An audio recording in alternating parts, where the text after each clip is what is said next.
Hey, time for the weekly Storyworth question. Are you ready? This week's was really hard for me. I don't know if I can really answer it. I didn't answer it actually. Let's talk it out. The question was, what are your favorite possessions and why? And I just don't put that much stock into possessions. I have a lot, but I don't know. I thought to myself, to answer this question, what would I grab if I had to evacuate my home? Uh, I have a binder that I would grab to prove that my kids were my kids, like family pictures and stuff, to prove that they could be like returned to me. Outside of that, there was nothing on my list, so I didn't answer the question.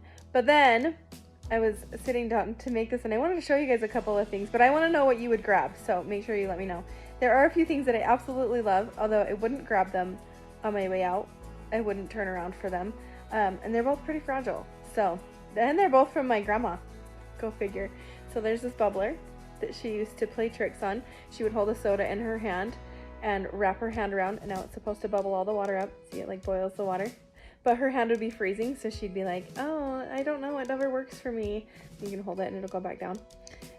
So she used to play practical jokes like that. And one day at dinner, she handed it to my husband, and she did the trick on him, and he was so curious about it. She's like, you're the first one that's ever been this curious about how it works. Why don't you take it home? So I have that. It was one of the first times my husband was ever with my grandma, which was pretty special. So, and then another one is this glass bird from the same grandma.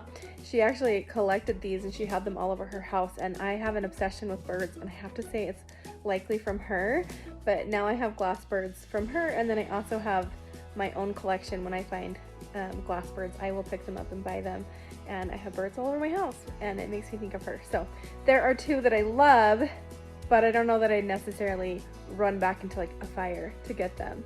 Anyway, what are your favorite possessions? I want to know. Pictures if you have them.